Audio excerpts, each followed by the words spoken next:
நீங்க வந்து பாருங்க, ஒரு ரஜினிகாந்த் அவர்களின் படம் வருதுன்னா ரசிகர்கள் முக்கியமா சந்தோஷப்பட மாட்டான். அந்த யூனியன்ல இருக்கிற பெப்சி யூனியன் இருக்கிறவங்க சந்தோஷப்படுவாங்க. என்ன காரணம் அப்படின்னா 50 நாள் 100 நாள் அந்த வேலை இருக்கும். இப்ப விஜய் அவர்கள் வந்து நடிக்கிறதை விட்டுக்கிட்டு அரசியலுக்கு போயிட்டாங்க. அதனால எவ்வளவு அந்த சங்கத்தை நம்பி இருக்கிற தொழிலாளர்கள் நிறைய பேர் பாதிக்கிறாங்க. பழமொழி சொல்லுவாங்க, கிழவன் எப்ப சாவுவான் தின்ன காலியாவன். இளைஞர்கள் நாங்க இளைஞர் ஒரு பட்டாளமே இருக்கு. ஒரு கனவு கோட்டையை கட்டிட்டு இளைஞர்கள் இருக்கும்.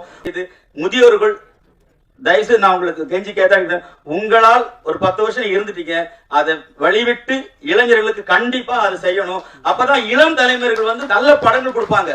ஒரு இளைஞர் லோகேஷ் கனகராஜ் நல்ல படம் கொடுத்ததுனால தான் உடனே கூப்பிட்டு ரஜினிகாந்த் அவர்கள் அடுத்த படம் கொடுக்குறாங்க. கிழவன் எப்ப சாக வேண்டாம், விலகி கொள்ளுங்கள், இது புரிந்தவர்களுக்கு புரியட்டும். நீ உட்கார் போல, நீ பத்திரிகையாளர் சொல்லாத, நீ சொல்லக்கூடாது. பத்திரிகையாளர் பேர்லாம் வெட்டிடும். பத்திரிகையாளர்னா அதுக்கு ஒரு தகுதி இருக்கு. அதை பத்தி பேசுறது நீ யார் போல? உன்னை போய் திருடம் சொல்லி எல்லாமே சொல்லிட்டாங்க. உட்கார் போல, கூப்பிடாம வந்திருக்கீங்க. டைகர் அப்படின்னாலே ஒரு கம்பீரமான ஒரு விலங்கு. அந்த டைகருக்குண்டான அத்தனை குணங்களையுமே தனக்கே உரித்தா கொண்டிருக்கக்கூடிய டைகர் சக்கரவர்த்தி அவர்களை பேசுமாறு அன்புடன் அழைக்கிறோம். அனைவருக்கும் வணக்கம். மேடையில் அமைந்திருக்கும் அனைத்து பெரியவர்களுக்கும் நண்பர்களுக்கும் எதிரே அமைந்திருக்கும் பத்திரிகையாளர்களுக்கு என்னுடைய வணக்கத்தை தெரிவித்துக் கொள்கிறேன். ஒரு காலத்துல இயக்குநர்களுக்கு எவ்வளவு மரியாதை இருந்துன்னு உங்களுக்கு தெரியும். இன்னைக்கு இயக்குநர்கள் அந்த மரியாதை இல்லை. அந்த விஷயத்துல ஒரு படத்தை அவர் எடுத்து தயாரிச்சு அது இயக்கி நடிச்சிருக்கிறாரு. 4 கேரக்டர் நீ கண்டிப்பா போய் பார்க்கணும். தியேட்டர்ல எழுத நல்ல ரிவ்யூ எழுதுங்க. அவருக்கு என்னுடைய வாழ்த்துக்கள். இந்த மேடை நான் வேற விதத்துக்காக பயன்படுத்த நினைக்கிறேன். இன்னைக்கு வந்து தயாரிப்பாளர் சங்கம் மூலமா ஒரு அமைப்பு ஆரம்பிச்சு அதுக்கு என்னுடைய வாழ்த்துக்களை தெரிவிச்சுக்கிறேன். அதை தாண்டி இன்னும் பல ஆயிரம் அதாவது தொழிலாளிகள் அங்க இருக்காங்க பெப்சி யூனியன்ல. அவங்களுக்கு எல்லாம் வாழ்வாதாரம் போயிடும். என்ன அப்படின்னு பாத்தீங்கன்னா, தயாரிப்பு சங்கத்தில் யாரெல்லாம் உறுப்பினர்களோ அவங்களுக்கு மட்டும்தான் அந்த வாழ்வாதாரம் இருக்கும். கிட்டத்தட்ட 50 ஆண்டு காலம் பழமை சங்கம் அது. தமிழக முதல் அவர்களுக்கும் இந்த சினிமாவில் தான் வந்திருக்காங்க. அவங்கள்ட்ட சரி, தமிழக துணை முதல் வந்து சினிமாவில் தான் வந்திருக்காங்க. இந்த தொழிலாளர்கள், அதாவது தொழிலாளி இல்லைன்னா முதலாளியே இல்லை. நம்ம பழைய படத்தெல்லாம் பார்த்துருப்போம். ஒரு பண்ணையார் ஒருத்தர் நின்று இருப்பாரு, இந்த பக்கம் ஒரு 10 பேர் உட்காந்துட்டு இருப்பாங்க, ஒருத்தர் கீழே உட்காந்துட்டு இருப்பாங்க. அங்கிருந்து ஒருத்தர் நடந்து வந்துட்டே இருப்பாரு. என்ன விஷயம்னு கேட்பாரு. இல்ல தம்பி, 10 ரூபா கூலி கேட்டோம், அதனால என்ன அடிச்சுட்டாங்க அப்படிம்பாங்க. உன்னை இந்த பக்கம் பண்ணையார் என்ன சொல்லுவான் அப்படின்னா, கூலிக்கார பயல்க, இவனுங்களுக்கு யாரா 10 ரூபா கூலி கேட்கணும் அப்படின்னு ஒரு வசனம் இருக்கும். இந்த வசனத்துல வர தம்பி யாருன்னு பாத்தீங்கன்னா, எம்ஜிஆர்ல இருந்து ரஜினி அவர்கள் இருந்து கமல் ஆக்ஷன் ஹீரோ எல்லாம் ராமராஜன் அவர்களையும் அந்த தொழிலாளர்களுக்காக தான் இயங்கி இந்த திரைப்படங்கள் வந்து ஆக்ஷன் ஹீரோவா இருந்திருக்காங்க. ஆனா இன்னைக்கு ஒரு சங்கம் ஆரம்பிக்கப்படும் போது இந்த தொழிலாளர்கள் நிலை கண்டிப்பா அது கேள்விக்குறியா இருக்கும். தமிழக அரசு இதுக்கு பிரச்சனையை தீர்வு காணணும். அது மட்டும் இல்லாம இந்த தொழிலாளர்களுக்கு ஏதாவது ஒரு நல உதவியை அந்த பிரச்சனை தீர்வு. ஏன்னா நீங்க வந்து பாருங்க, ஒரு ரஜினிகாந்த் அவர்களின் படம் வருதுன்னா ரசிகர்கள் முக்கியமா சந்தோஷப்பட மாட்டான். அந்த யூனியன்ல இருக்கிற பெப்சி யூனியன் இருக்கிறவங்க சந்தோஷப்படுவாங்க. என்ன காரணம் அப்படின்னா 50 நாள் 100 நாள் அந்த வேலை இருக்கும். இப்ப விஜய் அவர்கள் வந்து நடிக்கிறதை விட்டுக்கிட்டு அரசியலுக்கு போயிட்டாங்க. அதனால எவ்வளவு அந்த சங்கத்தை நம்பி இருக்கிற தொழிலாளர்கள் நிறைய பேர் பாதிக்கிறாங்க. தயவு செய்து இதை நீங்க தமிழக முதல்வருக்கு எடுத்துக்கொண்டு அந்த தொழிலாளருக்காக ஒரு கொஞ்சம் குரல் கொடுக்கணும். மேலும் வந்து அம்மா அவர்கள் சொன்னாங்க புதியவர்கள்லாம் வரணும் அப்படிங்கிறதுக்காக. நாங்களும் தான் காலம் கேட்ட, அதாவது ஒரு பழமொழி சொல்லுவாங்க, கிழவன் எப்ப சாவுவான் தின்ன காலியாவன். நாங்க இளைஞர் ஒரு பட்டாளமே இருக்கு. ஒரு கனவு கோட்டையை கட்டிட்டு இளைஞர்கள் இருக்கும். ஒவ்வொரு சங்கங்களும் சரி, ஒவ்வொரு தலைமுறையும் சரி. பாருங்களேன், பாகவதர்னு ஒரு நடிகன் இருந்தாரு, அவர் இடம் விட்டு எம்ஜிஆர் வந்தாரு. எம்ஜிஆர் ஒரு நடிகன் இருந்தாரு, அதை இடம் விட்டு வந்து ரஜினி வந்தாரு. இப்ப இடங்கள் விடவே இல்லை. நிறைய இளைஞர்கள் தங்களுடைய திறமையை வச்சு இந்த சினிமால வந்து ஜெயிக்கொண்டு வராங்க. அவங்க வழி விடுங்க. அது நடிக்கிறதுக்கு மட்டும் இல்ல, ஒளிப்பதிவு, இசையமைப்பு, எல்லா விஷயத்தையும் சங்கங்கள் இப்ப நிறைய சங்கங்கள் பிரச்சனையிலேயே ஓடிட்டு இருக்கு. ஒரு காலகட்டத்துக்கு அதாவது ஆட்சிங்கிறது வந்து ஒரு 5 வருஷம் 10 வருஷம் இருக்கலாம். 30 வருஷமா ஒருத்தரையே ஆட்சி அதிகம் பண்ற மாதிரி இந்த சங்கங்களை தயவு செய்து முதியோர்கள் தயவுசெய்து நான் உங்களுக்கு கெஞ்சி கேட்டா, உங்களால் ஒரு 10 வருஷம் இருந்துட்டீங்க, அதை வழிவிட்டு இளைஞர்களுக்கு கண்டிப்பா அதை செய்யணும். அப்பதான் இளம் தலைமுறைகள் வந்து நல்ல படங்கள் கொடுப்பாங்க. ஒரு இளைஞர் லோகேஷ் கனகராஜ் நல்ல படம் கொடுத்ததுனால தான் உடனே கூப்பிட்டு ரஜினிகாந்த் அவர்கள் அடுத்த படம் கொடுக்குறாங்க. நாயகனும் நாயகம் அழகா இருந்தாதான் படம் ஓடும் அப்படிங்கிற காலத்தை காட்டி கோலமாலு கோகிலான் ஒரு படத்தை வந்து ஒரு கொடுத்திருக்காங்க. இப்படி நிறைய இளைஞர்கள் இங்கே இருக்கிறார்கள். அவர்கள் வெளியே வராம இருக்கிறது கார்ப்பரேட். அதுக்காக உதாரணத்தை சொல்லிட்டு நான் விடுகிறேன். இந்த மேடை நிறைய ஒரு பணத்தை கட்ட அடுக்கி ஒரே மனத்துல என்ன அந்த பணம் அவனுக்குன்னு சொல்லுவாங்க. ஒரு மனத்துல எட்டணும். பல இளைஞர்கள் ஓடோடி வருவாங்க. அந்த பணம் என்னத்துக்குது? கடைசியில எப்படியா ஒருத்தன் அது பிறந்திருப்பான், எண்ணக்கு துடிப்பான். கடைசியில் 10 நொடி இருக்கும், எனக்கு 3 தாள் இருக்கும். அது என்னமோ மணி அடிச்சிருவாங்க. அதான் கார்ப்பரேட். இங்க ஒவ்வொரு இளைஞனும் இந்த கனவு கோட்டையை நோக்கி நகர்த்து வருகிறான். அந்த நகர்வை தடுப்பது யார்? ஒவ்வொரு சங்கங்களும். சங்கம்னா என்ன? ஒரு கூட்டு முயற்சி. ஒருத்தருக்கு பிரச்சனை, 10 ஆட்டோக்காரங்க உட்கார்ந்து இருப்பான், அவங்களுக்கு பிரச்சனை, மாப்பிள்ள அடிச்சாடவாடன் கூப்பிட்டு பிரச்சனையை சால்வ் பண்ண சங்கம். ஆனா இன்னைக்கு 2-3 ஆண்டுகளாக பல சங்கங்கள் கேள்விக்குரியார். காரணம், அவங்களும் கார்ப்பரேட் மாதிரி அங்கேயே உட்கார்ந்து இருக்கிறாங்க. நாங்களும் இயங்குகிறோம். கிழமை எப்ப சாக வேண்டாம், விலகிக் கொள்ளுங்கள். இது புரிந்தவர்களுக்கு புரியட்டும். தர்மம் ஜெயிக்கும். ஜெயஹிந்த். இந்த விழா வந்து கட்சி சம்பந்தமானது. இப்போ பேசுகிறவர் சொன்னார், திண்ணை எப்போ காலியாகும், அண்ணன் எப்போ சாவும் அப்படின்னு. முதல்ல திருடனுங்க இந்த வார்த்தையை பேசக்கூடாது. நல்லவன் தான் பேசணும். ஆதாரமாக எல்லாம் நிரூபிச்சிருக்கோம். நாங்கள் கோர்ட்டில் கேஸ் இருக்குது. இந்த இடத்துல பேசுனா நல்லா இருக்காது. அதோட நிறுத்திக்கிறேன்.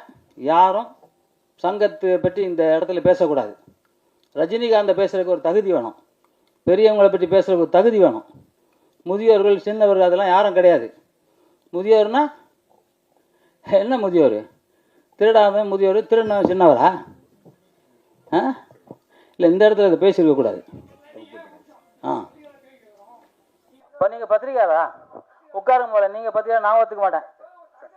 நீங்கள் உட்காருங்க. நீ முதல்ல திருடனே. இல்ல நீ திருடிட்டு போனியா இல்லையா? பணத்தை திருடுறியா இல்லையா? நான் ஆதாரமா சொல்றேன். எவ்வளவு திருடுறானே? உன் மேல எவ்வளவு கேஸ் இருக்கு? என்னெல்லாம் திருடுறது? எத்தனை கேஸ்? நீ உட்காரு போல. நீ பத்திரிகையாளர் சொல்லாத. நீ சொல்லக்கூடாது. பத்திரிகையாளர் பேர்லாம் வச்சுக்கணும். யாரு பத்திரிகையாளவங்க? பத்திரிகையாளர் யாரு? அவங்க அடுத்த நீ யாரு? முதல்ல நீ யாரா பத்திரிகையாளர்? நாங்க தான் பத்திரிகையாளர் சொல்றோம். ஆனா பத்திரிகையாளர் இல்ல. பத்திரிகையாளர்னா அதுக்கு ஒரு தகுதி இருக்கு. அதை பத்தி பேசுறது நீ யார்? முதல்ல திருடன் சொல்லி எல்லாமே சொல்லிட்டாங்க. உட்கார் போல. கூப்பிடாம வந்திருக்கீங்க.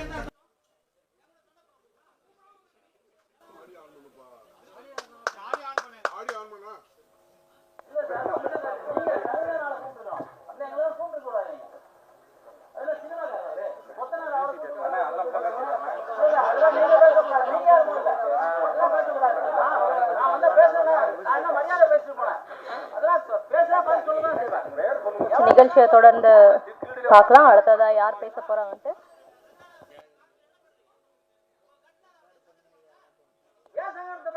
அடுத்ததாக கட்ஸ் திரைப்படத்தை பத்தி வாழ்த்தி பேசுவதற்காக கில்ட் உறுப்பினர் திரு சங்கர் அவர்களை மேடைக்கு வருமாறு அன்புடன் அழைக்கிறோம்.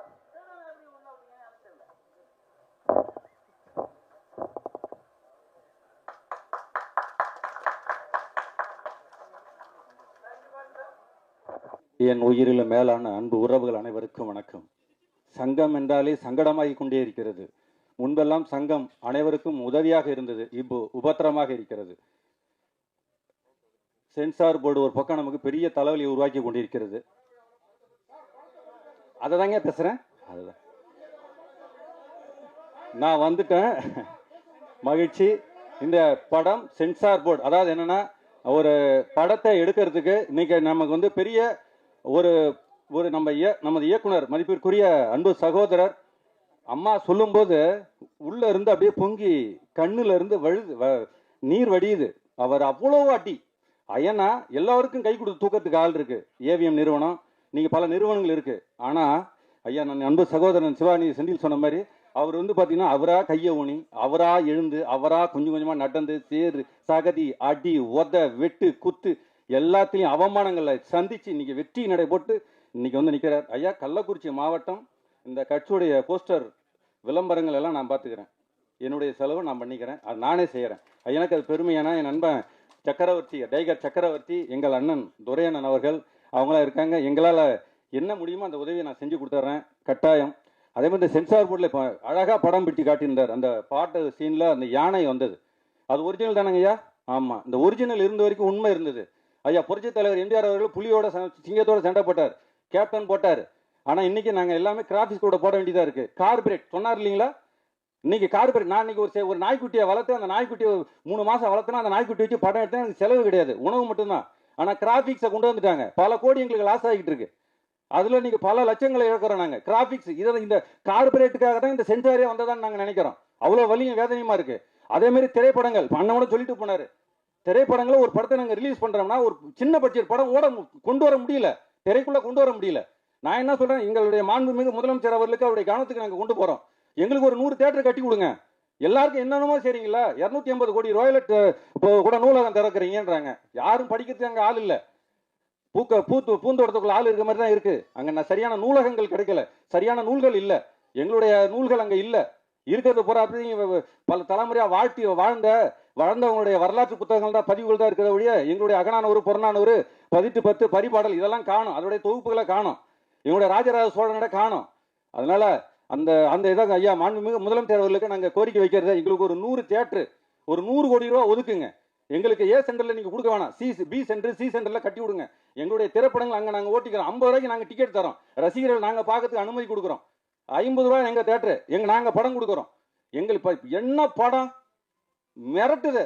அதாவது இந்த விஷால் எல்லாம் தோத்துருவாரு. நான் வெளிப்படையா பேச, அவரு ஆர்டிஸ்ட், அவர் நடிகர் இல்ல, அந்த அளவுக்கு உயரம், அந்த அளவுக்கு உடம்பு, என்ன கட்டுமான உடம்பு, அந்த படத்துடைய அந்த ஐயா உங்களுக்கு ஒரு ரொம்ப நன்றி ஐயா.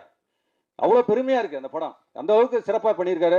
உங்கள் அனைவருக்கும் வாழ்த்துக்கள். கட்டாயம் இந்த படத்தை வெற்றி பெற நம்ம உதவியா இருக்கணும். இந்த சிறு படம் சொல்ல முடியாது, இது பெரிய பிரம்மாண்டமான பட்ஜெட் படமா, சிறு படம் சொல்ல முடியாது, அந்த அளவுக்கு பிரம்மாண்டமா எடுத்திருக்காரு. இதில் பங்கு பெற்ற அனைத்து கலைநுட்ப தொழில்நுட்ப அணியினருக்கும் பொறுப்பாளர்களுக்கும் இங்க வந்திருக்கக்கூடிய ஊடகங்களுக்கும் அனைவருக்கும், அன்பு சகோதரி கதாநாயகி அவர்களுக்கும், இன்னொரு கதாநாயகி வரல மதிப்பிற்குரிய அம்மா அவர்களுக்கும், உங்கள் அனைவருக்கும் எனது புரட்சி வாழ்த்துக்கள். நன்றி, வணக்கம்.